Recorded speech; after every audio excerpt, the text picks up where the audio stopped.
The kids, especially Carrie, won't know the full story of their mom's actions and betrayal for a long time. But I want them, especially Carrie, to one day know how hard I fought to keep us together and safe. I want her to get that no matter how much I dislike her mother, I made the choice to keep or not keep her as my daughter. I chose Carrie. When the judge asks that sweet, innocent girl if she wants me to be her dad again, I hope she says yes right away. It'll take years for her to fully get that she really picked me to be her dad, that she had a choice. Fate pushed us together without asking us first, but here I am, doing all I can within the law to make her officially mine, even though we don't share blood. I dream of a day when she's grown and realizes I gave her a chance to walk away, and she didn't. I want her to smile about it. I want her to see that I didn't have to be her dad, I chose to. In some ways, that choice makes us closer than if we were related by blood. There are relatives of mine I prefer not to have, but I never got to choose them. Carrie and I, though, we chose each other when either of us could have backed out. She knows I love her, and always will. Getting through each day has been a battle, merely surviving through the chaos that my life has become. It's exhausting. But I've also thought about how I want the kids to see all this when they're grown, after years have passed, when they find out about their mother's deeds, how I discovered everything. I want them to be disgusted. I hope Carrie feels thankful when she realizes I wasn't obligated to keep raising her, but did anyway. When she knows her mom put us in this tough spot, but we made it through as a team. I want her to feel joy that we survived. When they grasp that their whole world could have fallen apart because of their mom, but I kept us together, I hope they see even a bit of what I gave up for them. There'll be no twisting of the truth years down the line. I know their mother is a terrible person. One day, they'll see that too, and I hope they cut her out of their lives for what she's done. But that's for them to decide when the time comes and the truth comes out. All I can do is erase Mari from my life completely and just keep going. In this journey amidst the trials, my greatest wish is for them to remember not just the struggles, but the strength and love that held us together, to understand that beyond the tangled mess, there was a deep, unbreakable bond forged not just by circumstance, but by choice, a choice stronger than all odds. Many reached out to me, curious about how I dealt with Mari telling our kids we'd never be a family again because of my lack of love for her. The day after, I took them for ice cream at a park. While Michael seemed to accept that I don't love their mom, he wasn't happy. Carrie, on the other hand, struggled more, upset by the news. Both shed tears, lost in their small whirlwind of pain. I made sure they knew their mom loves them deeply and they are my everything. The fact that they love us both was the only thing that needed to stay clear in their hearts. Car's question about why I don't love her mom was tough. I couldn't burden her young heart with the harsh truth about her mom's actions, so I simplified it. I told her mom had hurt me deeply. Car's hug meant to comfort me only twisted the knife of guilt, considering the weight she herself had to bear. Michael's concern shifted to the divorce. I explained they'd stay with me, their everyday life remaining as stable as possible. Weekends might be spent with their grandparents and mom, decisions resting in the hands of the court. I assured them that from now on, any conflict with their mom would be kept away from their ears. After a detailed talk with their mom the night after their arrival, it was clear their paths with us living together were closed. Hearing Carrie voice her wish for her mom to stay hit hard. I had to be blunt, that door was permanently closed. Her belief in her mom's desire to return only added to the hurt. In navigating these hard truths, the focus remained clear: their well-being, our love for them, and the importance of honesty. However, simplified to shield their young minds from the harsh complexities of adult failures and pains, I looked at her eye to eye and said, I'm sure their mom would prefer to keep living with us, but then I had to tell the two of them something hard. I couldn't lay it all out there and then, but their mom had turned her back on us, all three. They were too young to get it, I said, but one day I'd spill every bit of it. I'd make sure they knew, even if I had to leave a note for them if something bad happened to me. Until then, they should keep treating their mom right, because as far as they could tell, she hadn't done anything bad to them. But someday they'd see the truth. I'm just waiting for them to get there, to understand on their own. Carrie seemed to take this better than Michael, which was a surprise. Michael wanted to know when he'd be old enough to hear the whole story. It wasn't about age, I told him, but how grown up he felt. He didn't like that answer, calling it a dodge. I didn't argue. I just wanted them to keep a good picture of their mom for now, but later they'd learn everything, even if I had to wait until they could handle the truth, knowing it would change how they see her. I can't just pretend everything's okay with their mom around. To me, she's become something I can't even stand to look at. If she was gone tomorrow, I wouldn't miss her. I've got so much hate for what she's done to me and the kids, and for the mess she's dragged our whole family into. No second chances, no forgiveness, no kindness from me.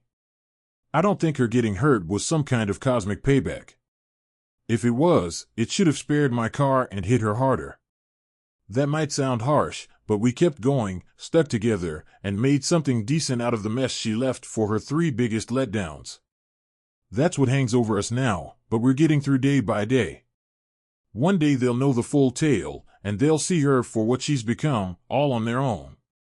That day they'll understand why things are the way they are and will still be a family, just without her. I heard from the kids that their mom was going to have some metal pins taken out of her shoulder the next day.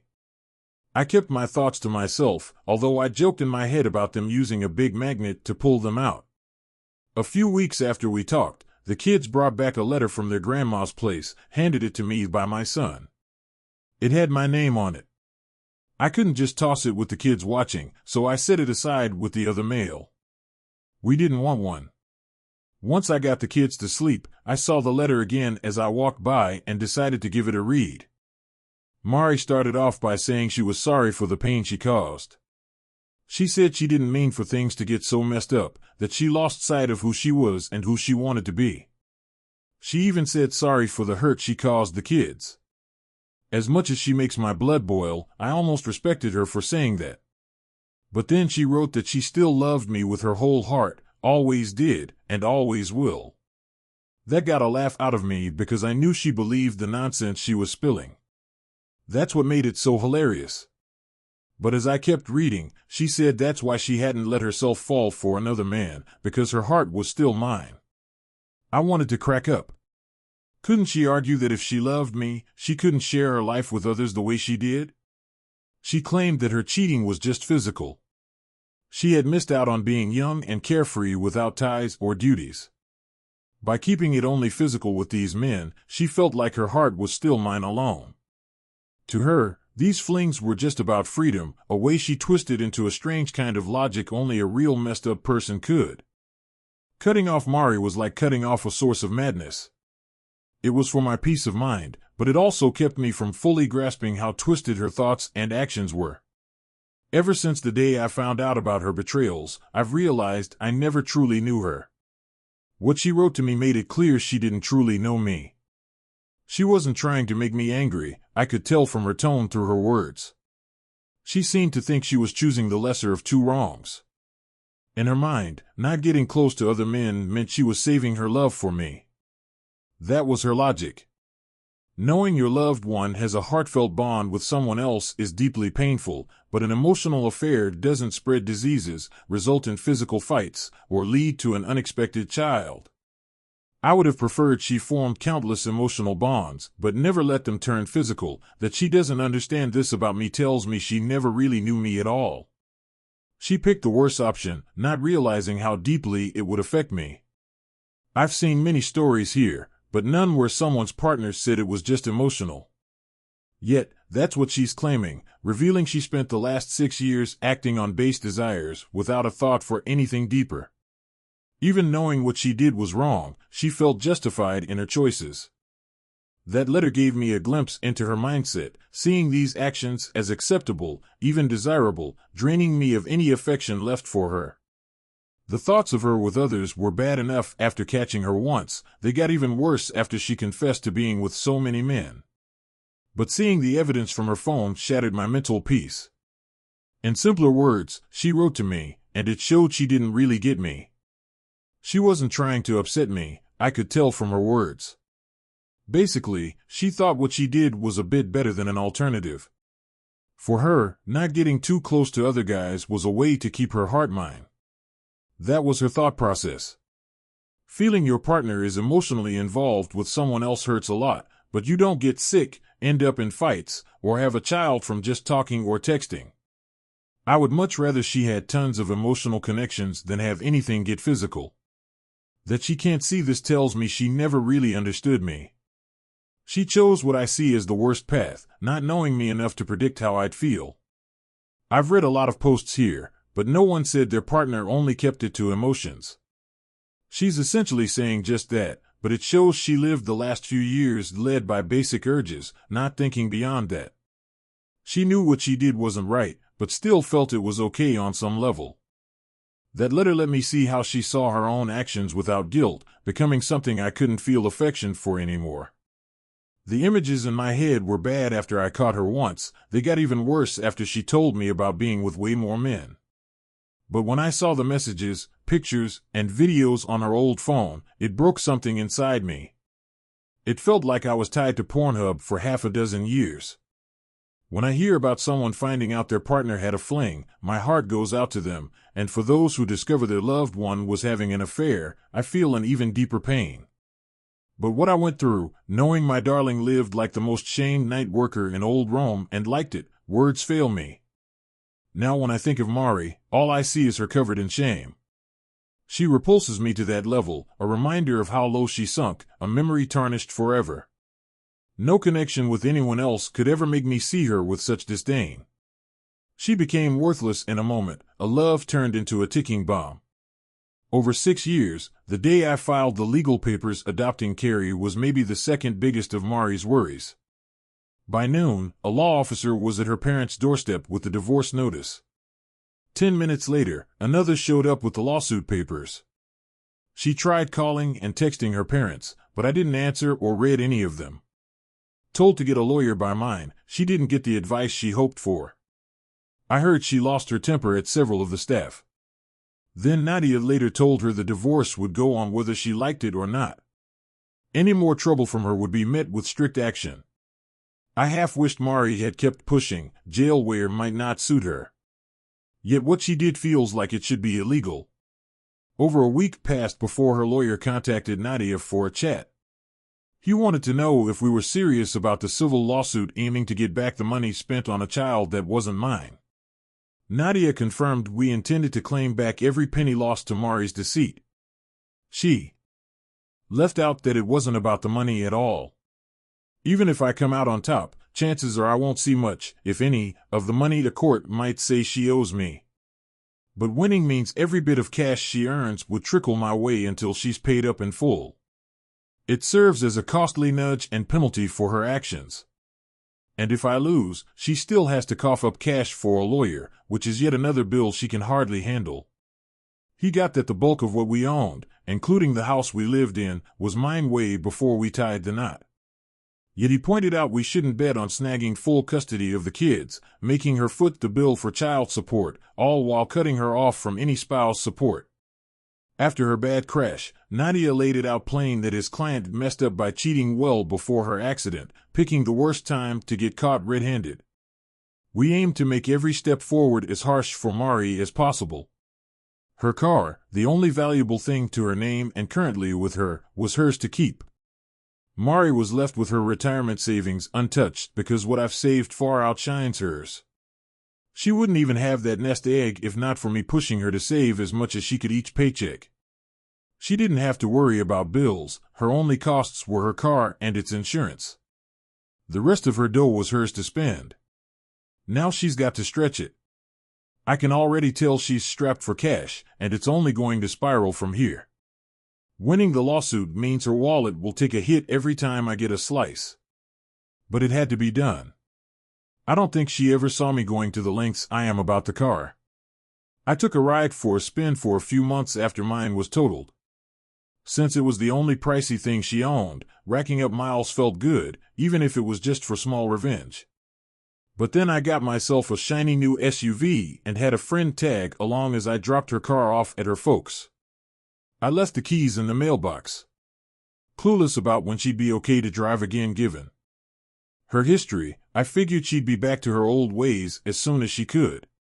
Living with her folks should have made her feel young and free, right?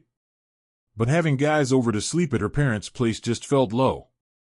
She'd need somewhere nicer to meet strangers, maybe a fancy 2020 Acura.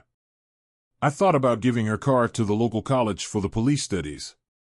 They'd learn a lot about crime scene stuff with that car, especially how to use special crime scene lights.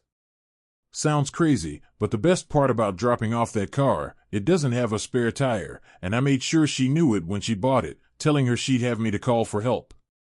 I almost left a note saying, "Wish you had a spare now," but she'd figure it out eventually. Days later, our lawyers met to talk about our daughter, Carrie. I didn't want to, but I couldn't let her actions block me from adopting Carrie. So we met at Nadia's legal office. Sitting there when Mari walked in with her lawyer, I couldn't believe my eyes. She looked so rough.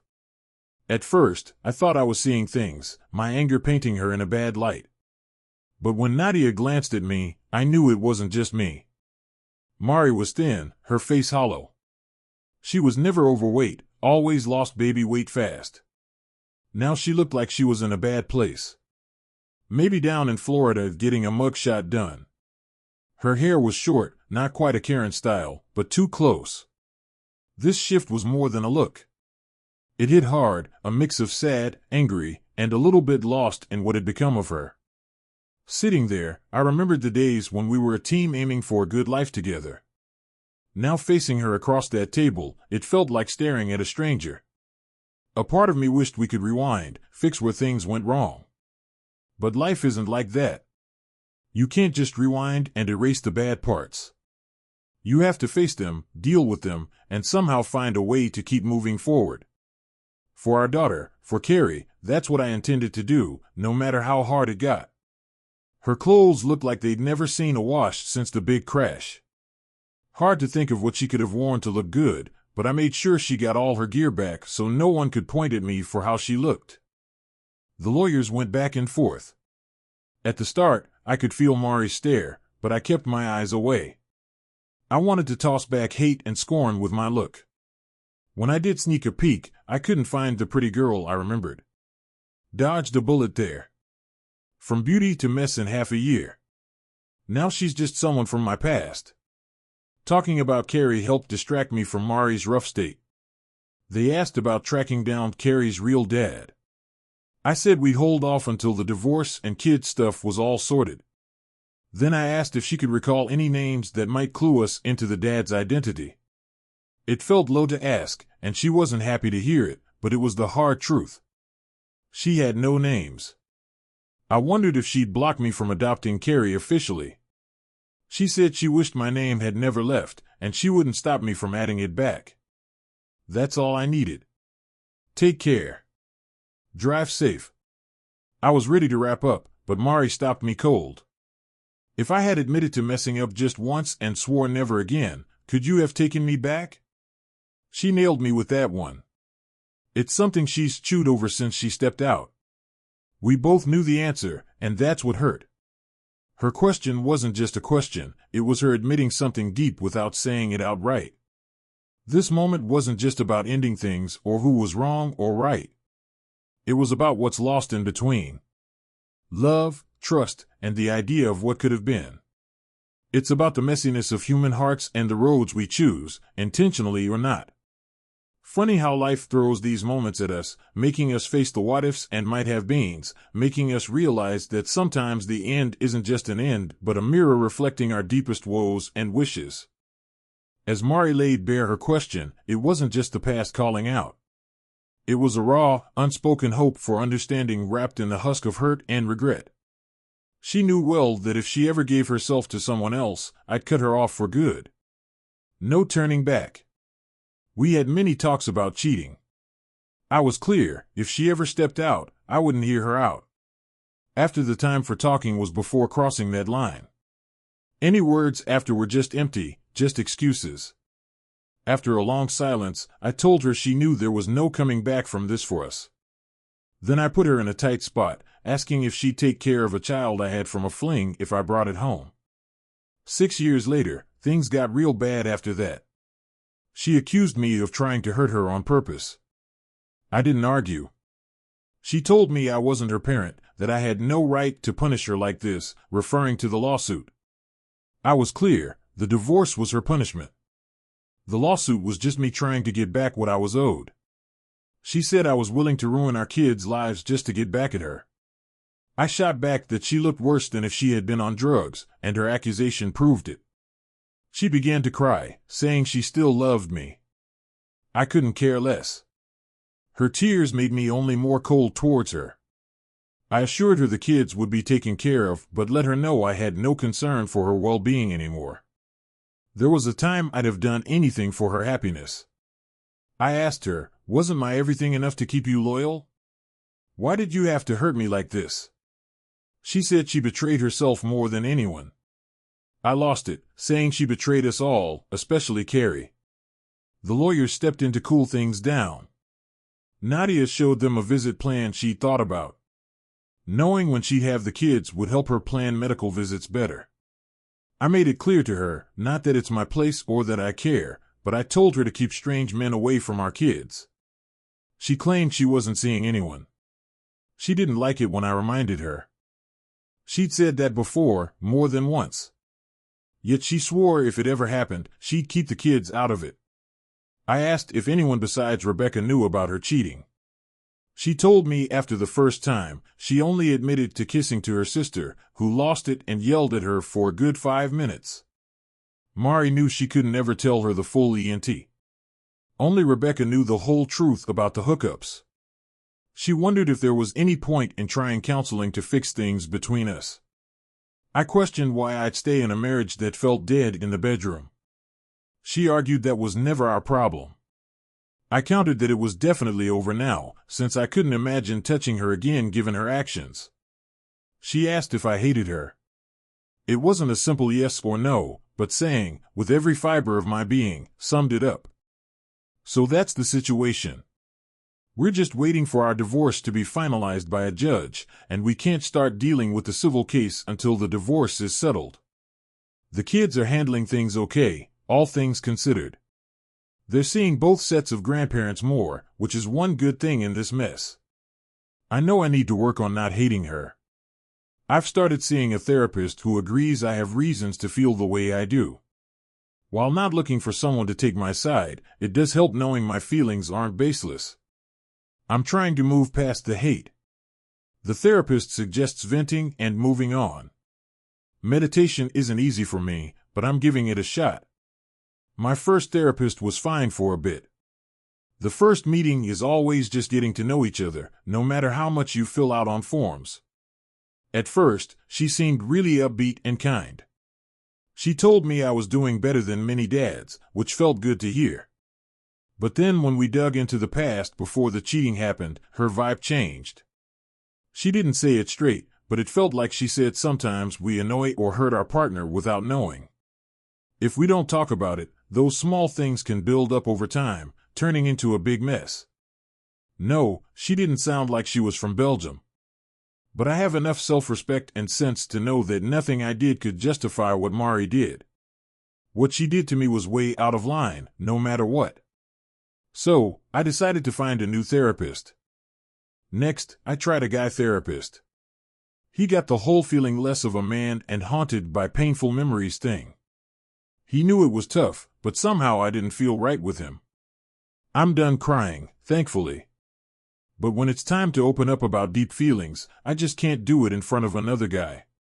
Men are buddies for drinks, sports, and the occasional roughhouse, not for sharing deep personal stuff.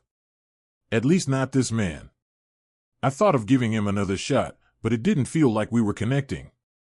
Maybe that sounds sexist, but I'm just more at ease talking to a woman, and that's my choice. I found a great therapist. Being the only girl with 3 brothers, she gets guys she's into helping people deal with cheating and loss. When I told her my story, we went through a lot of tissues. She said it was a wonder I was holding up as well as I am. I wasn't sure if she was cheering me on or really surprised I wasn't in a worse place. Let's call my therapist Sarah. She's been a big help simply by being there to listen. She tells me I'm hard to read, that my look doesn't show how friendly I am.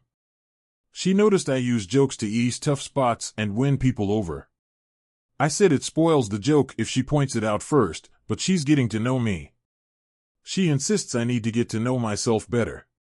She's ready to help, but fixing my life and myself is something I must do. I can't just pay someone to fix me. I need to see how broken I am, fix what I can, and let go of what I can't. It will hurt more than I've already been hurt, but I have to be okay with what I've lost because it's not coming back. The kids talk to their own therapist 40 minutes alone, then 40 minutes with all of us, twice a week. They're doing well. Therapy helps them accept what's to come. I was worried about family therapy because of how I feel about their mom. I stay quiet when they say they miss her or wish we were still together. I joked about showing them on a doll where Mari hurt me, but dolls don't have a heart. Sometimes I feel like I don't either. I've tried to be more social and lean on friends, but with everything I'm facing, small talk seems pointless. I know friends are sick of my complaints. I would be too. I try not to rant, but the betrayal still bothers me. It's always there in the back of my mind. Then if we go out, they point out girls I get. They're pretty, but I don't want to get to know them. And even if I did, hygiene stops me from thinking about hooking up, unlike with my wife, for sure. None of these girls have left feeling bad because they couldn't be with me. The feeling was mutual. No one missed out.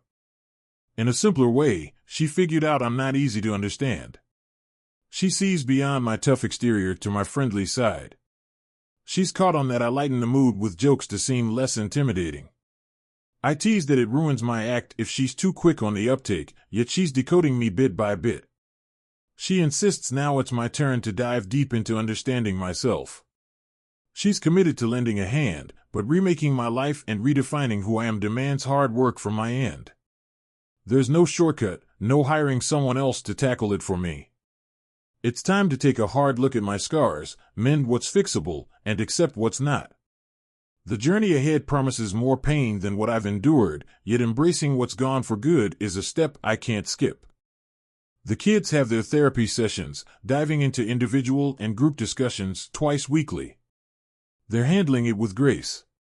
The therapy is guiding them through this tough terrain. I had reservations about how family therapy would unfold, especially given my bitter feelings toward their mother. When they share their longing for her or a united family, I've chosen silence over spoken words. The thought crossed my mind to use a doll to explain where Mari wounded me the deepest, but a doll lacks the essence of a soul. At times, I wonder if I've lost mine too. Extending efforts to socialize and depend on friends has been my escape path. Yet, as I stare down the complexity of my situation, casual chatter seems insignificant. My friends probably dread my vents. I tire of them too. Holding back my grievances has been challenging with the sting of betrayal lingering persistently. It haunts my quieter moments. Social outings with friends often turn into matchmaking attempts. Though my interest in meeting someone new is non-existent, the contrast with my wife's behavior, especially considering personal hygiene, bars any thought of a casual fling. It's a relief, though, that my disinterest is reciprocated, sparing any potential hurt feelings on either side. All this hasn't just shaped how I see women, it's messed with how I view everyone. I'm doubting who people really are now. Before everything fell apart, Mari was someone I looked up to. Now it makes me second-guess all the people I've respected over the years, men and women both. What she did didn't make me hate women, it pushed me to distrust humanity itself. Even if Mari feels bad for her actions, I'm sure moving on physically with someone new will be a breeze for her. She'll start eating right, put on some weight, and guys will be all over her again in no time. But for me, moving on like that isn't an option. I feel dirty inside and out, haunted by her past with other men. It's like I've been stained because I was with her. She didn't just kill my desire for her, she's crushed my interest in sex entirely. As strange as it sounds, Mari was the one for me. She was all I noticed, and I thought we had something rare. Now, beauty means nothing to me. Deep down, I worry all women are like Mari and Rebecca, and that's a hard thing to shake. Fair or not, a friend sent me a kind message saying he envied my single, financially stable status, thinking I'd easily find women and be seen as a high-value guy. I thanked him, hiding that what he sees as exciting I find scary. I know people hook up all the time, that's their business and good for them. But the thought of a stranger, even a really attractive one, getting close is not for me. I need my space. So, here I am wrestling with this heavy feeling. My trust is shattered, not just in relationships, but in how I connect with anyone. The fear that others might conceal parts of themselves just like Mari did lingers. It's tough because on one hand, I know not everybody is the same, but on the other hand, experience has taught me to be cautious starting over, especially in matters of the heart. Looks like a mountain too steep to climb. The idea of diving back into the dating pool, risking getting hurt again or worse, hurting someone because I'm not ready, fills me with dread. The journey to healing feels long and uncertain. I know I need to rebuild trust, not just in others, but in my judgment of people. It's a path filled with self-reflection and, hopefully, eventual acceptance that what happened is not a reflection of everyone I meet. The world is full of varied stories and characters, and painting them all with the same brush because of one or two bad experiences isn't fair to them or to me.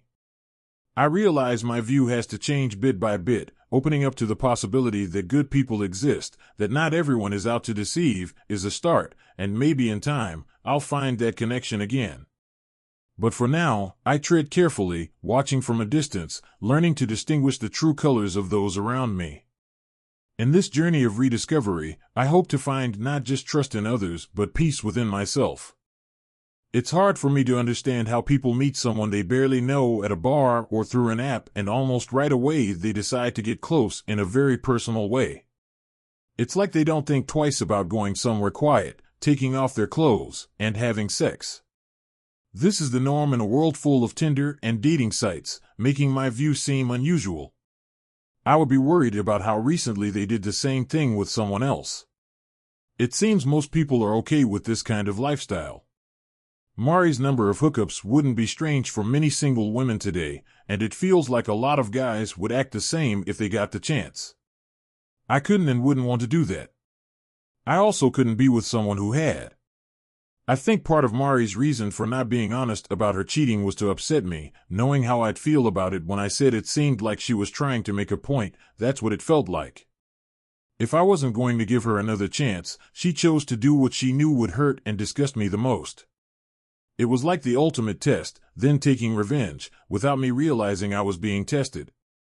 Once our connection was broken, we couldn't have that special bond again, not with each other or anyone else.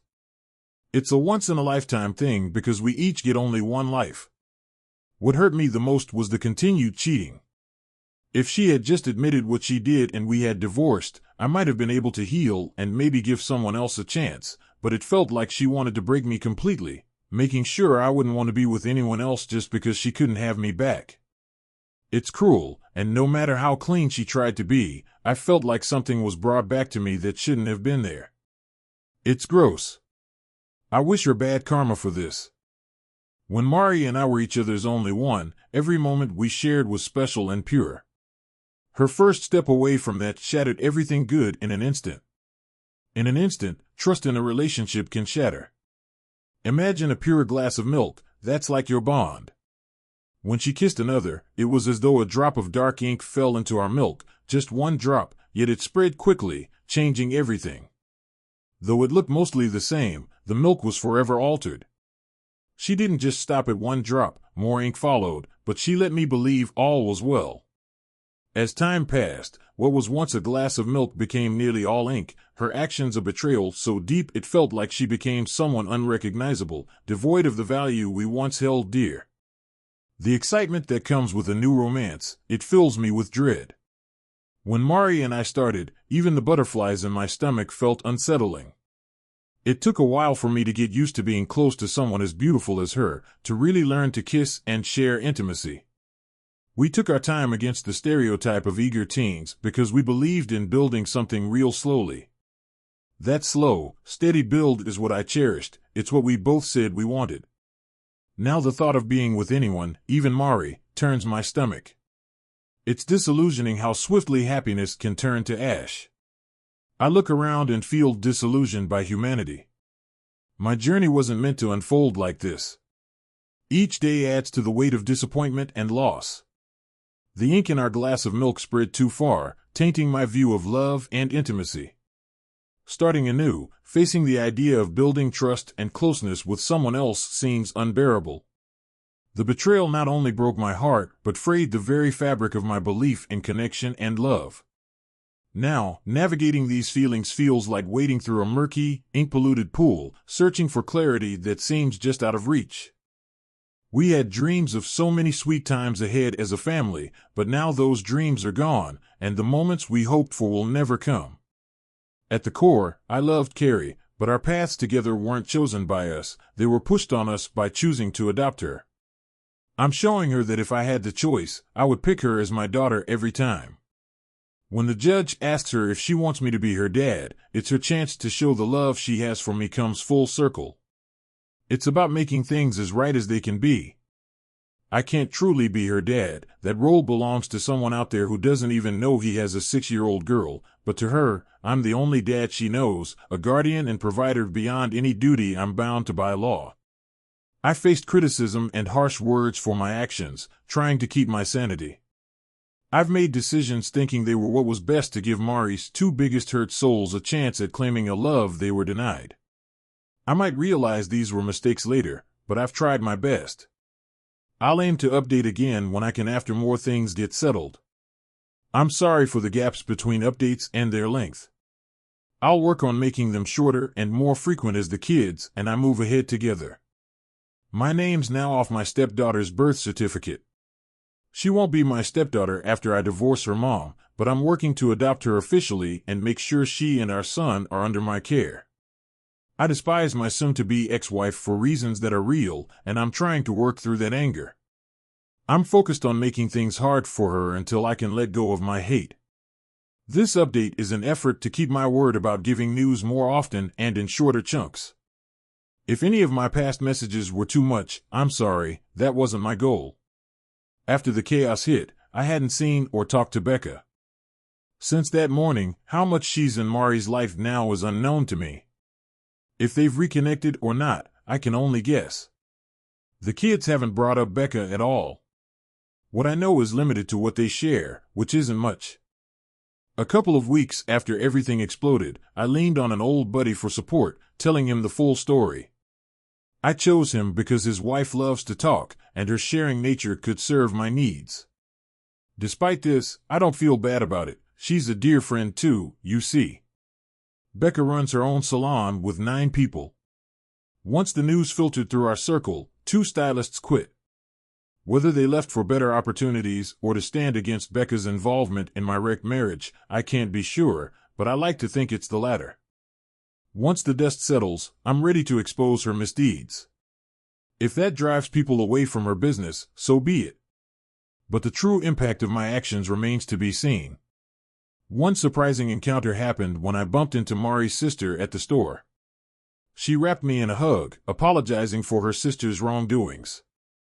Some might see talking to her as crossing enemy lines, but I've always gotten along with Mandy and her husband Doug. So I invited them over for a pool day.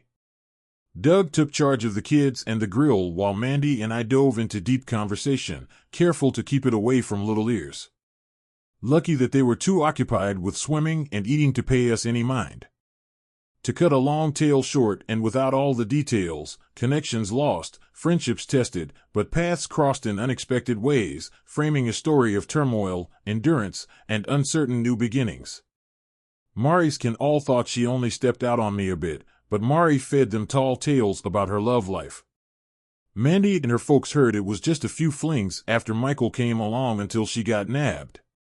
When she said a few, I wanted to know what Mandy thought that meant. She guessed 2 or 3, so I brought out a file full of texts between Mari and the guy she'd been with for Mandy to see. I told her we knew about 47 men Mari had been with since Michael was born, and that was just what we could prove since she often met guys for one-night stands through phone apps. Mandy was speechless at the true count. She wanted to call her parents right away to tell them and to give Mari a piece of her mind. The shock of how much Mari had hidden was a lot for Mandy. Then I realized no one in Mari's family knew yet that Carrie wasn't my kid. I wasn't sure who was more upset, Mandy or me, but Doug had to leave his barbecue to comfort his wife, who broke down in tears. She came over and hugged me, apologizing over and over. Doug, shocked himself, gave me a pat on the back and said we'd grab drinks later. My soon-to-be ex might be the lowest of the low, but her family and those who married him seem like the real deal. Still, I'm keeping my guard up on how much trust one give. I told her the whole story of that morning and finding out about the paternity results. She was floored when she said she wished I'd punched Becca in the face. I had to see what Mandy thought of Becca. Mandy never liked Becca, even when they were kids. Mandy is 4 years older than Mari, Becca, and me. She was already in her last year of high school when we were just starting. More than once, Mandy caught Becca taking makeup from her room without saying sorry. She really couldn't stand Becca because she always tried to twist things and liked making trouble for others. Mandy even tried to be like an older sister to Becca, especially after Becca's dad left her mom, but Mandy said Becca was always mean and didn't listen to anyone. When I asked Mandy if she knew Mari wanted Becca as her main wedding helper, at first she didn't directly answer, but the way she angrily talked nonstop told me she had no idea. I shared with Mandy what Mari told me in a letter, and when lawyers were around, Mandy was just as shocked by Mari's reasons as anyone. She said their parents didn't raise them to act this way. Mari had told her she only wanted to be with me, even before we were in high school. I'm not sure if that means Mari was fooling herself since she was young or if her feelings changed, but I believe you can't truly love someone and still be with others. Either the love was fake or it was gone long before. I realized Mari claimed she has always loved me. Now I see that's not true. I wonder if she's ever really known how to love. It doesn't matter now though. If her heart was really mine, and I'd joke about selling it, even though I know it's no good. After the kids kept playing, I had more time to talk with Doug and Mandy. She filled him in while I went to get ice cream for the kids. When I came back, I saw Doug had tears in his eyes, and he hugged me tight before I sat down again. He wanted to know about the man Mari was with and if I confronted him. I could only tell him that when I left the scene, the guy was knocked out cold, and his left eye was drooping like a droopy dog's. No cops came knocking, so I figured his friend didn't drag him to them. But it was clear to me that his eye bone was broken and would need fixing, yet no one sent me a bill for it. Doug thought I should have ended the guy. I said if Mari and Becca hadn't clung on to me, I might have, but deep down, I'm relieved I didn't. Doug wondered if anyone really knew who Carrie's dad was. I told him the truth. Her soon-to-be ex had messed around too much to pin it down, but I mentioned we'd dig deeper once the legal mess with the divorce was sorted. They both seemed happy to hear we'd lose big in the divorce hearing. That therapy had really helped us out, brought them some relief. When I mentioned looking forward to Mari getting a job so she could start coughing up child support and whatever else she owed, they cracked up. Doug joked that if lying about who the dad was a crime, Mari would be in deep trouble. I told him it felt more like she'd lied about being a mother because no real mom could do what she had done. About an hour after they had gone, my phone wouldn't stop buzzing. Caller ID showed calls and texts from Mari's mom and dad, plus some unknown numbers. Then Mandy rang, and I picked up despite the loud shouts and cries in her background. She managed to speak after stepping outside. She let slip that she had spilled the beans to her folks. Her dad was in the middle of tossing Mari's stuff into her car. Her mom was weeping, calling Mari a letdown, and expressing her shame in having raised someone so reckless. Call me what you will, but when your own mom labels you that harshly, it's clear you've gone way too far down a bad path. So, as the noise of a family torn apart echoed through the phone, I couldn't help but feel a mix of anger, sadness, and relief. Anger at the mess Mari had created, sadness for the pain caused, and relief that the truth was finally out in the open. The road ahead would be tough, no doubt, but it was time to face it head-on, rebuild, and hopefully find some peace at the end of this long, dark tunnel. Mari was in tears, begging for a place to stay. Instead of feeling happy she was getting her just desserts, I thought about the kids. I had no issues with Carrie and Michael staying with their grandparents, but anywhere else Mari might end up, I couldn't let the kids go with her. If she crashed at Rebecca's, I'd never let them near that clueless hairdresser. Even if Mari got a hotel, I didn't trust her not to bring back some guy for the night. It was good her family knew some truth, but it was stirring up trouble. For seeing her kids without a safe place, the courts wouldn't let her have them unsupervised. Seeing her kids only with someone watching, and just for a short time every other week, would be tough for her. But she built this mess with her lies and reckless choices. Whether she ended up in a shelter or on the streets, I didn't care. I was talking to Mandy when Mari came out and asked if it was me on the line. Mandy wondered what she should say to her. I should have kept quiet, but I didn't. Mari grabbed Mandy's phone and started begging me. She asked why I wanted to ruin her life. I told her she'd already ruined mine. She said I could have my old life back if I forgave her. I said that life never really was because of her lies. She lied again, saying she loved me. I bluntly said the only things she loved were herself and chasing men. She claimed they meant nothing. I told her they obviously meant more than me or our family's security, or she wouldn't have risked everything time and again. This story is a deep dive into a tangled web of emotions, actions, and consequences, narratively exploring the complexities of relationships and the impact of choices.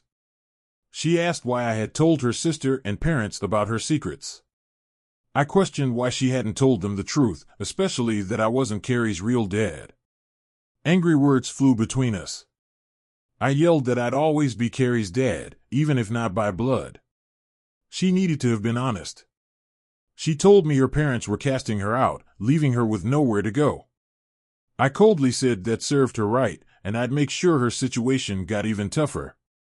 She claimed she loved me, questioning how I could be so harsh. I shot back that she should have thought about love and honesty years ago. I pointed out her regret seemed more about her losing everything rather than genuine remorse. What she faced now was deserved, a modern-day scarlet letter. Days later, Nadia, a mutual contact, said Mari's lawyer wanted us to meet again. Reluctantly, I agreed, curious about how this mess would unfold. Aware her homelessness could sway court decisions about our child, at the meeting, her lawyer mentioned she was living in her car. I wondered why she hadn't turned to Rebecca, the friend who played a part in this drama. Mari, skipping my question, pleaded for a chance to return home or to consider marriage counseling. I was blunt, she should seek shelter with her own parents. My home was closed to her and her kind. The notion of counseling was dismissed with scorn. I suggested she save it for whoever might come after me in her life. The air was thick with tension, regret, and harsh reality as words cut deep, revealing the raw emotions and complex web of relationships gone awry.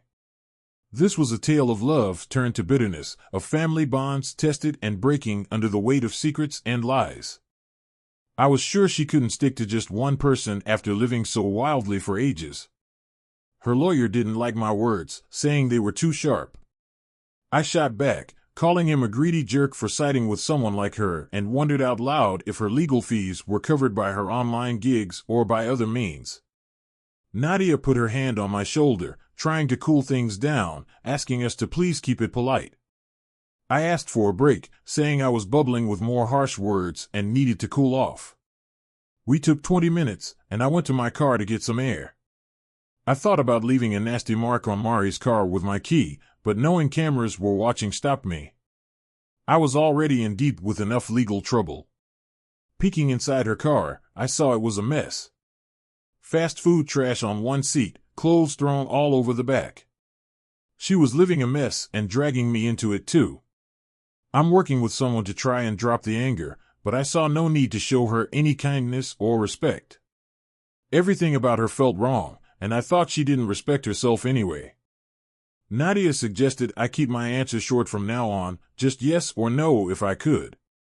I said I'd try, but it was hard to sit through my ex's fake stories and excuses.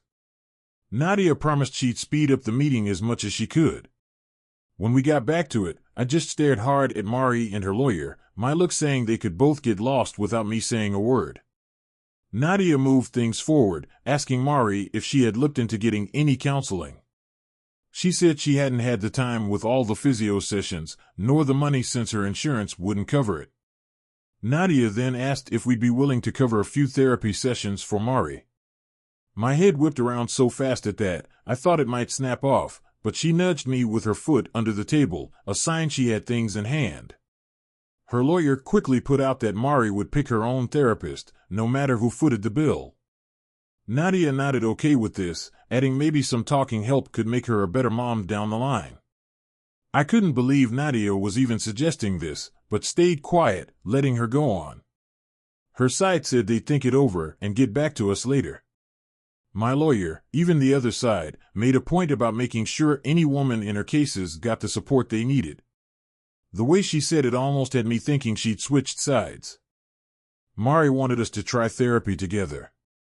That's when I jabbed Nadia with my foot, silent code for no way, but Nadia hit me back, then said if Mari went alone first and the pro thought it wise, we might consider. Nadia had her reasons, though she hadn't clued me in. I was lost until after we wrapped up. I couldn't help asking Mari if all her flings felt worth it now, losing everything.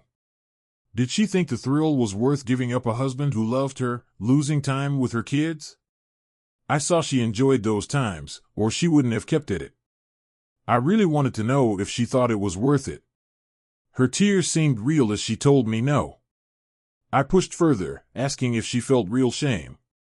Sure, she regretted being caught, but did she feel shame now that her actions were out there for her family to see? She said yes, the shame hit hard now that her loved ones knew her secrets. Our conversation took a deeper turn, one that might not solve everything but opened a door to real talk and maybe healing.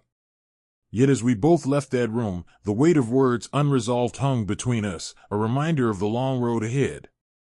I asked her, did she truly think she could keep the truth from her family forever? She hoped to hide it until she was back at work with her own place, but she knew it would come out one day. She said sorry for the hurt, claiming she never wanted to hurt me, but I told her she didn't just hurt me. She broke me in a way I can't describe. Every day, all day, I'm in pain. It's like my soul hurts, and this pain, it spreads to my whole body, but no pill can fix this kind of hurt. My heart is shattered, poisoned by what she did, and I feel it everywhere. On good days, I'm just numb. On bad days, I'm filled with so much tension, depression turns into real physical pain. Waking up sore for no reason, hearing me talk about the agony she caused made her cry. I asked her how could she justify doing something so cruel to me. She just cried more. I asked what she thought she deserved after all this, not what she wanted, but what should happen to someone who's messed up their life so bad she couldn't stop crying. I was fed up with the tears and no real answers. I was done. The meeting ended with Mari's lawyer trying to rush her out as she kept begging me to forgive her. I told her just to go. I had nothing more to say. When they finally left, I asked Nadia why she suggested I pay for Mari to see a therapist. She said it would look good to the court, plus Mari was a mess, clearly not handling life well. If a professional thought she needed to be in a hospital for her safety, well, that's how it goes. Getting her to see someone could help her, but it might also show the court how bad off she is. She lied to me for over 6 years about everything in my life. I feel no bad feelings for hiding why I really want her to talk to a therapist. If she thinks we might go to therapy together and that gets her to go, then that's fine by me. Mari has a knack for making her own messes. I hope that keeps going. I know this update wasn't short, but I've tried to make it as brief as I could. Both kids are doing great. Michael has taken up baseball as a pitcher due to his height, giving him an advantage even with a bigger strike zone to aim for. He's good both on the pitcher mound and batting. I'm taking him, Doug, and his boys to see the Sox play against the Tigers next week. Little Carrie is as lovely and kind as always. She adores the pool, and it's been awesome having friends over with their kids to splash around. I aim to raise 2 children who are too engrossed in real life to be glued to screens. Sure, they might end up a bit different, feeling out of place in today's world, but they'll be uniquely mine. Thanks to everyone for the supportive words. Each day comes with its own set of hurdles, but knowing there's a crowd cheering me on makes things a lot easier. A few weeks back, I logged into this account after nearly a year. I found many messages and comments asking how the kids and I were faring or what the end of our story was. Much of me wanted to ignore it all, log out, and forget this account existed. That's because I've managed to steer our lives back on track, and focusing on past pains doesn't help us move forward. Nevertheless, the guidance and support I received from Reddit from the start through some of the toughest times were invaluable. For those who lent their support and kindness, helping me through the maze I didn't know I was caught in, this is my last update. I owe a big thanks to the many who stood by me. It's been ages since my last update, and I wouldn't blame anyone for forgetting my story. I'll sum up the past and add links at the end for those wanting more detail. Brace yourselves, this is going to be a hefty read. So much has happened, more than I could have ever guessed or planned for. Last time I wrote, my soon-to-be ex, Mari, had been kicked out by her folks. They didn't know until then that I wasn't really the dad to our girl Carrie. I had blown the whistle on Mari's cheating the same day I told her parents about the accident. But what I didn't say earlier was the man they caught her with was just one of many, so Mari ended up living in her car, nowhere else to go after her family turned their backs on her. On my side, I was tangled up in court trying to be legally named as Carrie's dad, even knowing I wasn't her biological father. And my lawyer, Nadia, was pushing hard to get Mari some help from a brain doctor, thinking it might somehow turn the tables in our favor. Nadia put forward names of two shrinks, saying we'd foot the bill or Mari could pick anyone she liked. Honestly, I had doubts about paying for anything that could help Mari, but here's a tip for my roller coaster life: always listen to your lawyer. Mari ended up picking a psychiatrist who figured out right away that she was dealing with some heavy mental stuff. For her safety, they kept her in the hospital for a night. That one night turned into months of care. The specifics of her condition stayed hidden because of privacy rules, but it was clear she was struggling big time. So, the story unfolded into something I didn't see coming: Mari away from everything we had, stuck in a hospital, getting her mind sorted. Me trying to find a way to legally be Carrie's dad, even with the truth about her birth out in the open. And amidst it all, learning that sometimes the heart doesn't follow the roadmap we expect. Stay tuned for more, as this journey is far from over. Every time her lawyer saw Mari, she was deeply under drugs and not there. Those first months spent trying fancy suits that hold you tight slowed down the end of the marriage and the fight over who gets the kids. But since Mari wasn't fighting back and her lawyers could stand in for her, there was nothing holding back my wish to make Carrie officially my kid. Despite the sadness in my life up to that point, hearing the judge talk to Carrie and listen to her answers filled me with joy. Carrie had no clue there was a time she was legally not my kid because I asked for it. So to her, it was odd the judge asking if she wanted me as her dad. I was so proud, even if she couldn't get why. She was just glad when I said I loved her, embracing me as her adoptive dad for the first time. I was happy. Michael was there too, but I was really happy Mari wasn't. Neither Michael nor Carrie really got what the hearing was about, but now Carrie is legally my daughter, even if our genes don't match. Seeing Mari with someone else killed all the love I had for her until I got back with Carrie. I was so scared that what her mom did would make me lose all love for her or feel bitter. Feeling that same love for her again was a huge relief. I would have been right if I couldn't move past that. No matter what people say, if being a dad matters enough to the law to make a man pay for a kid that's his, it also matters enough for a man to not accept a kid that isn't his. But I really needed Carrie in my life. I had lost too much already, and she needed a dad who had loved her whole life. I have to be honest, there will always be a small crack in my heart because she isn't my flesh and blood. Finding out and accepting that was a blow I can't describe. In the swirl of pain and betrayal, the legal battles fogged up so much of our lives. But in the end, when the fog lifted, there stood Carrie, so young, so unaware of the tangled roots beneath her feet, yet so full of love. The moment she embraced me, calling me dad with innocent glee. A chapter closed, and another began. Amid the chaos, the heart found its way. Her laughter, her smiles, her presence rekindled a hope that was nearly extinguished. A father's love, a bond unbroken by blood, emerged stronger. Carrie, in her purest essence, became the beacon that guided me through my darkest nights, a reminder that sometimes love transcends all, even the deepest cuts of betrayal. I was doing my best as a parent in this tricky spot. I believed that giving time and love to kids mattered more than any gift I could buy. That was always my main focus. Aside from Mari's mental health problems, there was really no reason our divorce couldn't be wrapped up. She wasn't getting any money from me, and even her own lawyer agreed that in her state, she had no chance of getting custody. If and only if she got out of the hospital and found a safe home, she could ask the court for a chance to see or take care of the kids. The court picked someone to make sure Mari knew what she was signing. Her lawyer had her sign the divorce papers with people watching and got it official. I showed up in court with Nadia a week later, so lawyers could get the judge to iron out some details. 2 weeks after, I was officially free from the biggest mistake of my life. I should have felt a wave of happiness, and I did. Signing those papers felt like the final end to our marriage, but still, it felt like a quiet end, not the big moment I expected. I was surprised at how firmly Mari's family stood by their decision to cut ties after learning about all she had done. Part of that, I bet, was wanting to keep seeing the kids by staying on my good side. Even knowing she was in the mental ward, her parents and sister didn't try to visit her. I didn't either, but talking to her parents, it was clear how much they were let down by what Mari had done. They felt shame, knowing others would learn of her actions. I got where they were coming from. Knowing Mari had been with so many others made me regret ever being close to her.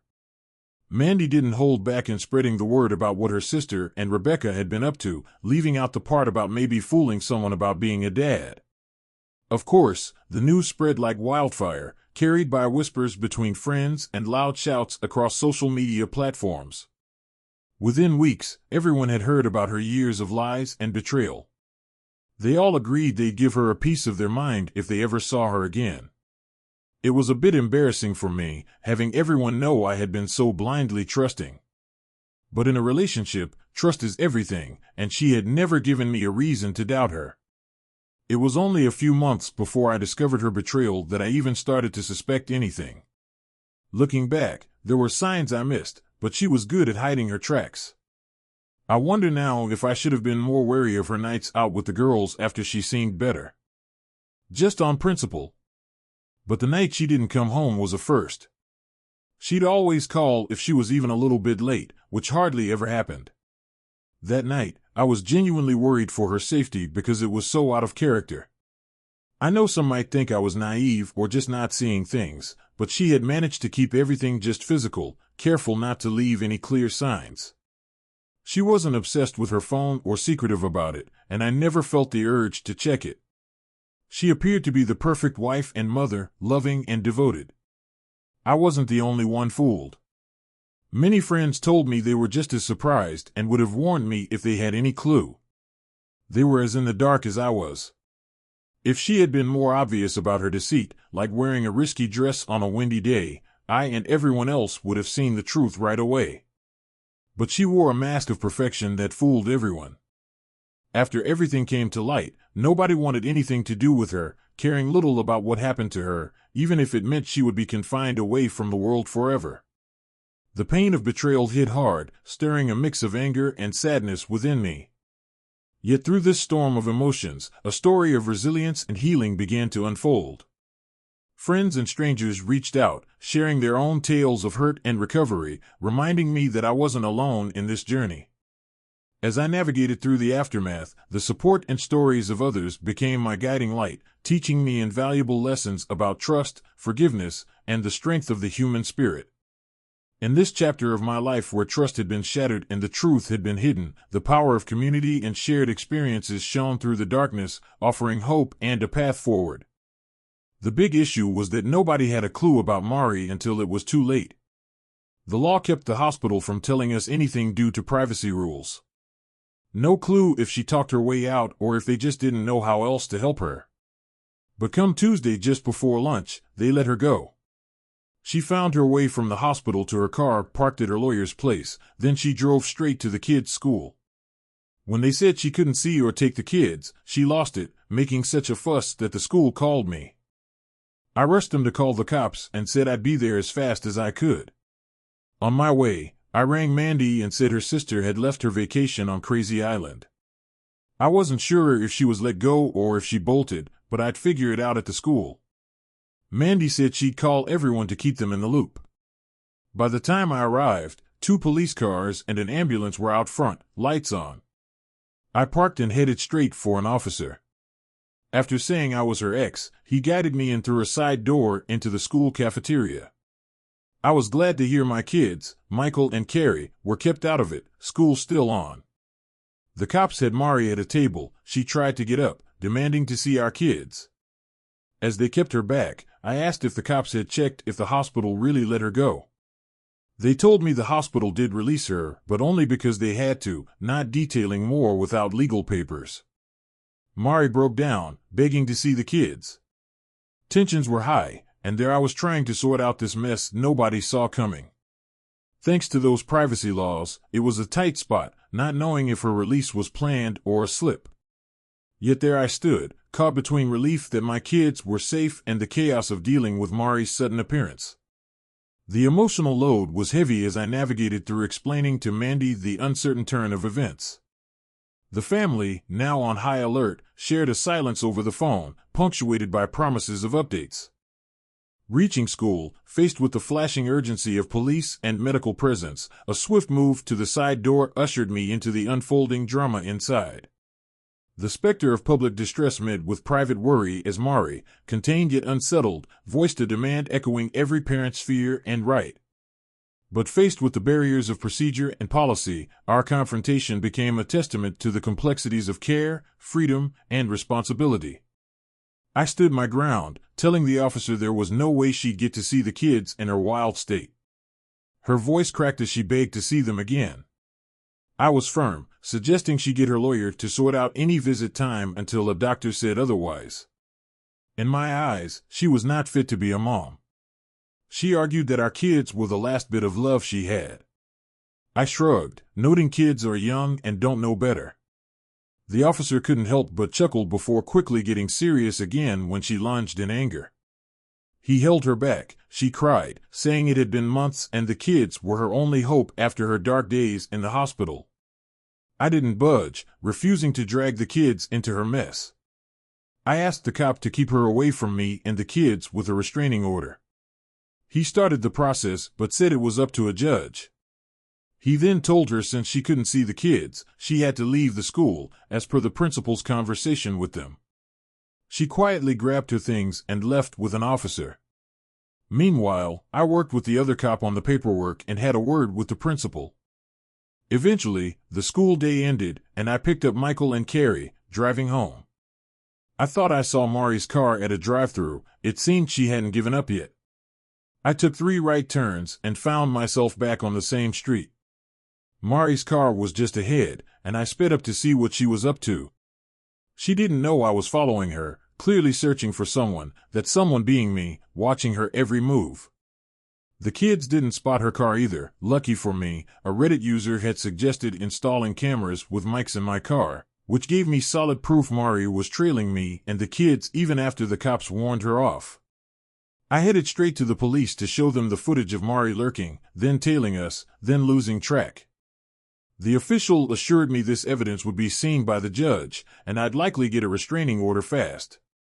Just 2 days later, while at work, the police called to say the restraining order was in place from that morning. Mari had to keep 200 yards away from me and the kids, no contact unless through her lawyer to mine. They told me to call them if she broke the RO. This gave me a bit of peace, having the law on my side, but I thought she might try to reach out anyway. Surprisingly, we heard nothing. Her sister even said Mari hadn't reached out to her or their parents. I expected her to look for some legal help to fight for custody, but there was silence. 2 months passed, and the quiet from her end felt eerie. But around 3 months in, I came home to find a large manila envelope in the mail. The address on the envelope was written by hand, and the only clue to where it came from was Sydney, Australia, on the return part, plus the Aussie stamps that weren't valid anymore. I had no clue who sent it or why they'd send it to me. Inside, I found a really long note from Mari. It explained where she was and made it clear she wasn't planning to come back. Receiving this message blew my mind, not just because it came from so far away, but also because of who sent it. The stuff she wrote down shocked me even more because of her twisted logic that somehow made her think her actions were okay. Her long letters shared a lot of what she went through and how she ended up where she was. She talked about having a total meltdown the first time she went to therapy. For about 2 months, she was in the hospital, knocked out most of the time on all sorts of meds for depression and psychosis. She wrote that in the beginning, she wanted her life to end. Through therapy and group talks, she tried to piece together why she acted the way she did. She mentioned how others in the group looked at her as if she were foolish for throwing her life away. They came from tough pasts, broken families, abusive partners, dealing with addiction and violence. Compared to them, her life was a breeze. When she finally understood the mess she made and that there was no going back to her old life, she broke down again. Her first breakdown came when she looked back, and the next hit her when she looked ahead and saw nothing left. She tried to make me feel sorry for her, talking about how lost and sad she felt. Mari even dared to say that when she got caught cheating, what hurt her most was knowing I stopped loving her right then and there and would never love her again. The way Mari poured out her story showed just how mixed up she was.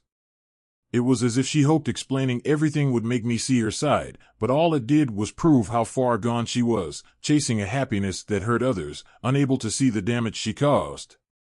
Her letter meant to fill in blanks instead painted a picture of someone lost, caught up in her own mistakes, trying to justify them with reasons that made no sense to anyone but her. Over time, she'd tell herself that if I knew about her actions, I wouldn't love her anymore. She thought this lie would save us, but when I caught her in the act, it shattered my love for her in an instant. She said realizing my love was gone broke her heart because she still loved me despite everything. She claimed her actions never meant she loved me any less. I can't imagine how it would be if she actually disliked me. She even dared to call me her best friend and soulmate, claiming she wanted no one else in a romantic sense. She got a thrill from surrendering to her desires carelessly. After being told people aren't meant to be with only one partner for life, she believed it would be okay for me to do the same, though she knew I wouldn't. She found excitement in fleeting encounters, claiming it made her daily life as a mom and wife less dull. She tried to justify her actions by saying they made her a better partner to me, but I would have preferred a relationship without any intimacy over feeling betrayed. Label me traditional. I'm sure people have thought worse of me after hearing my story, but here it is, a tale twisted with hurt and a search for simple love, one that got lost in the complexity of desires and justifications. It's a story not just of betrayal but of deep emotional turmoil, where the very essence of commitment was questioned and the pain that comes with such betrayal was all too real.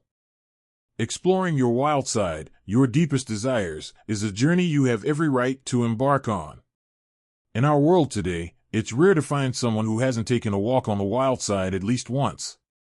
But there's a time for such adventures, and it's not when you've got kids, nor when you're married. And it's certainly not a time for cheating to the point where you end up having another man's child and lying about it to your husband. If your wild journey changes you into someone only a truly desperate soul would bind their life to, then so be it. Had Mari, at any moment while we were dating, told me she needed to break off so she could chase after random flings, I would have respected her honesty. It would have shown me she didn't have the values, the loyalty I look for in a lifelong partner. If she'd been upfront about who she really was, we could have avoided so much pain. I wouldn't have cared about her past encounters as long as I wasn't part of that history. She proved herself unworthy of my time and love through actions that can't be undone, just as she can't erase her past. I can't erase her from mine despite it all. Her deeds have marked her as someone not worth anyone's time or love. She's doomed to be nothing more than a fleeting thought, a last-minute choice in some shadowy corner of a bar, seeking a brief moment of connection with anyone too dim to see past the surface. When Mari received the notice that I was removing my name from Harry's birth certificate, she wrote to me about how deeply it wounded her. She said she understood that I couldn't bear to even glance her way after her betrayals, that our daughter was now a living reminder of the pain. But what cut deeper, she claimed, was my motion to legally adopt Carrie as my own. Even though I could never take her back, I still had enough love to give another chance to the child she had from cheating. She shared that she felt jealous of her own child, Carrie. It hurt her to think her kids would have all the things she once did without her. Her words showed me how much she thought only of herself. She couldn't put me or even her kids first. Yet the thought of missing out on their big moments, seeing photos on social media, felt to her like a sharp pain. She told me that after she got out from the trouble at the school, she tried to reconnect with old friends that same night. But most people didn't want anything to do with her.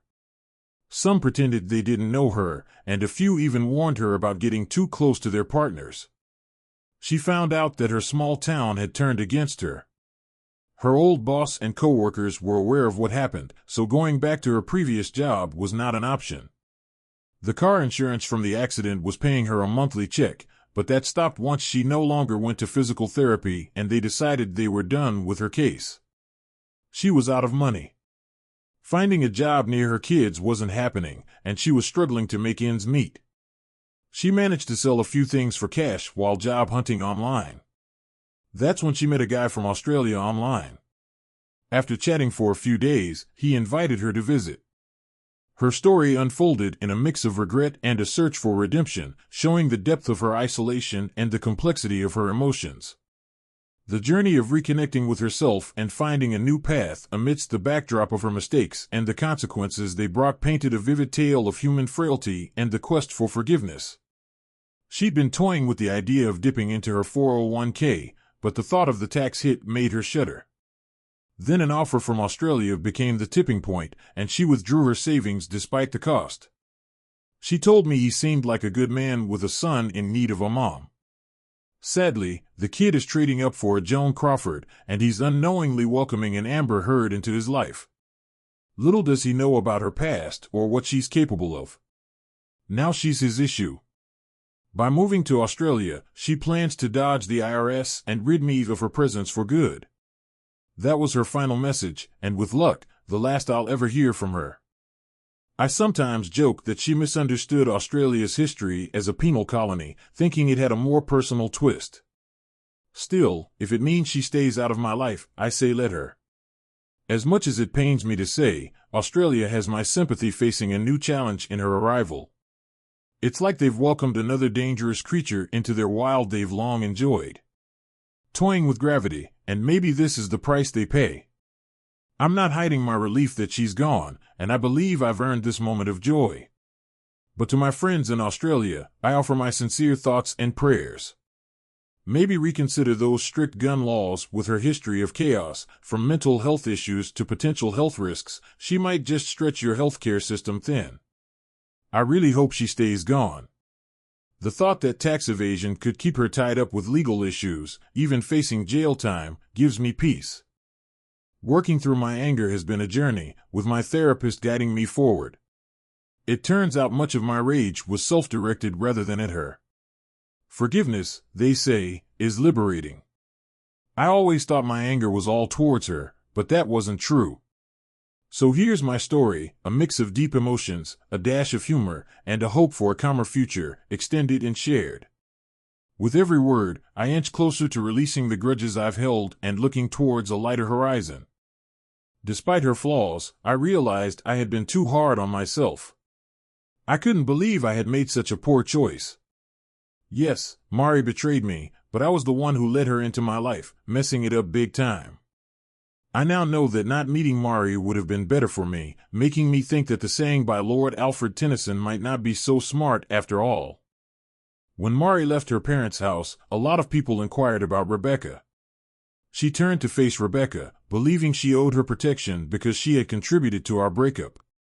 Rebecca took a different tack, claiming that she owed Mari nothing and had only assisted Mari in pursuing her genuine goals. Their friendship came to an abrupt end when they argued, pulling hair, kicking fists, and screaming. Rebecca had a very bad fallout. I'm not big on social media, and no, Reddit isn't one of them, but I did hear that Rebecca's salon experienced online bullying, losing friends and followers. Clients started to leave as a result of the scandal, stylists quit, and eventually the salon had to close because the owner could no longer pay the rent. After that, she relocated to Connecticut to take a job as a hostess at her brother's eatery. Even though the thought didn't sit well with everyone, I found myself wanting to tear down her condo in order to remove the memories of betrayal. Some suggested that Nadia, my lawyer, and I were getting close. I shrugged it off and said it was all in their head. But as it happens, I was simply unaware of her interest in me the entire time. We went out for drinks after the divorce papers were signed because she wasn't my attorney for a case that didn't go through. Her, myself, and a couple of her co-workers. People gradually disappeared, leaving us alone. I assumed she was going to request a recommendation for her company on the internet or something. But no, she was thinking of something else. She talked about how she observed my devotion to and love for my children throughout the case, and how much I cared. She told me that even though she was my lawyer, she had to keep her feelings for me to herself. She thought I was a little difficult to understand and wasn't sure if I felt the same way. However, she wanted to let me know that she recognizes a good man when she sees one. Her remarks were a welcome change, particularly in light of the fact that my ex-wife had an extensive history of extramarital affairs. Nadia and I had this conversation prior to my giving her a large bonus, so I believe she meant what she said. I trusted her sincerity despite my distrust. She handed the ball over to me, telling me to give her a call if I ever wanted to chat or grab a drink. There's no denying Nadia's beauty. She is well-read, organizes her life, and looks after herself. Certainly working out frequently. After all, attorneys want to give a good impression. I can't help but admire how well she pulls off the elegant yet seductive look. She once entered the courtroom wearing a pinstriped suit, and I swear the judge was taken aback. I can see that she'd be a terrific catch for anyone fortunate enough to be with her, despite my guarded nature. But I just don't feel like jumping into something new. I secretly know that I would unfairly condemn her for her past, something she doesn't deserve and is powerless to alter.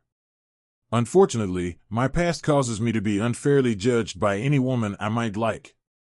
I've only dated Mari, but a lot of guys advised me to try dating apps in order to move on, but I'm not ready for that. I made the decision not to download Tinder after seeing it with a friend. Some advised me to simply find someone to forget Mari, but I would have taken a different route if that had been my aim. Mari took something I loved and made it impossible for me to enjoy, and that infuriates me. I feel disgusted remembering our private moments together, especially since I know she did the same with others. My past may make me look strange or desperate in today's Western society, but knowing that I've dated Mari makes me feel even more inferior, as though the whole point of having sex is destroyed. She didn't care about our promises, and then they started lying. The lies caused me to doubt every aspect of who I am. I want to never experience that emotion again.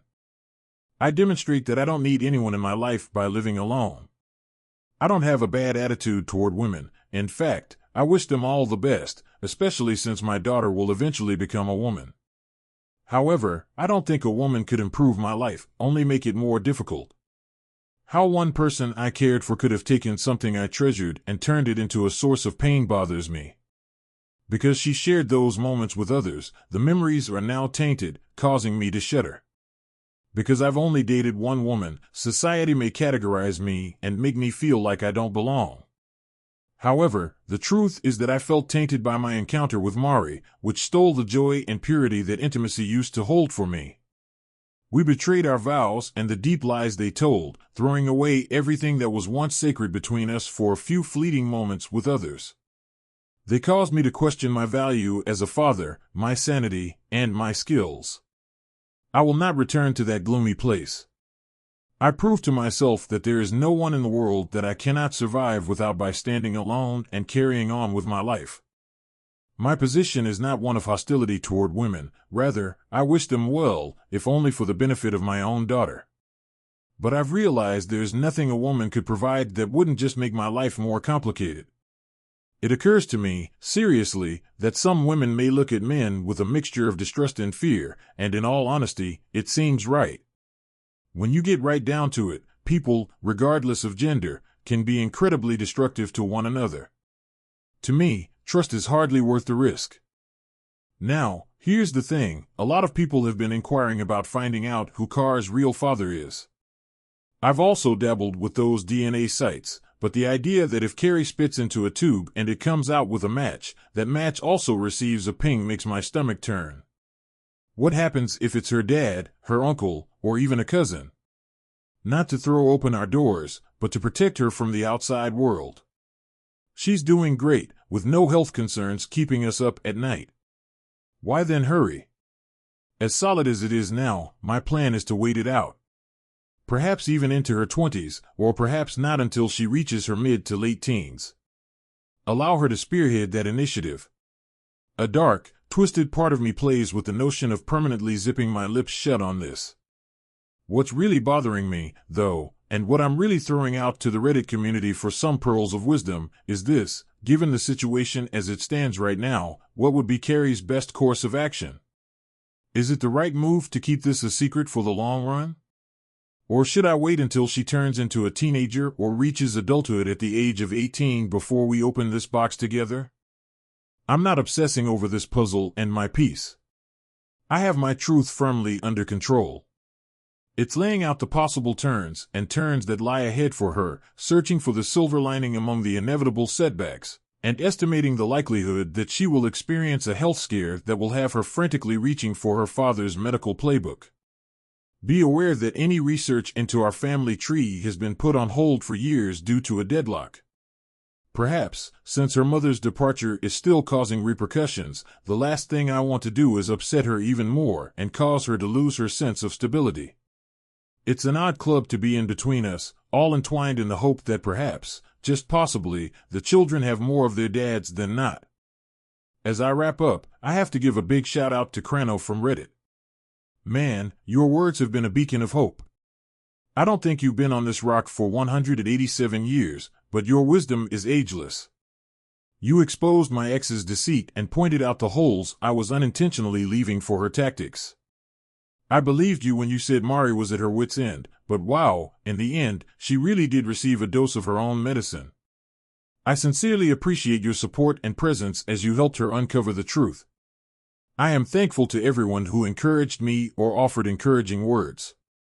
This is my strategy. After posting this and waiting for a few hours, I might respond to a few of you for a few days before ending this chapter. I'm so focused on my new life that Mari hardly ever crosses my mind anymore. I want to avoid dwelling too much on the past. My universe is my children, and ironically, I've discovered love in my line of work. Receiving payment for doing what I love feels like the icing on the cake. You guys have taken on the role of my unseen warriors, knowing the struggles I've faced and how to overcome them. You led me safely through what felt like a minefield while I was navigating it with Mari. To be honest, your advice guided me when I was on the verge of capitulation on the rocks, much like a lighthouse does on a stormy night. My hat's off to you all for bringing Mari's desperation to light, as it ultimately led to her downfall. It was a lesson she had to learn the hard way. I'm going to lay out my next steps, tell you my story, and then take a moment to hear what you have to say before I close this chapter of the story. Knowing that this ordeal will soon taper into silence is a strange comfort. Mari is merely a whisper in the wind these days, because my days are filled with the new rhythm of life. I don't want to spend time thinking about the lessons I've learned or the things I've lost, because I value every second I spend with my kids, and every day at work feels like a chapter in a book I can't put down. Accomplished for my ardor is merely the cherry on top. Thus, by sharing my journey, I'm opening a new volume rather than just closing one. I have a crew of silent supporters navigating my ship, clearer skies, and calmer seas because of you. Despite its ups and downs, Mari's chapter has taught me resilience, wisdom, and the art of moving forward. I embrace the adventures ahead, bearing with me the riches of hard-won wisdom and the strength of peaceful detachment from the storms of the past, now that I have strengthened my spirit and developed a focused mind. Hi everyone, Please remember to hit the subscribe button and enable notifications if you liked this video and would like to receive updates on our newest content. What comes next is something you won't want to miss. I appreciate your time, and I'll see you in the next video.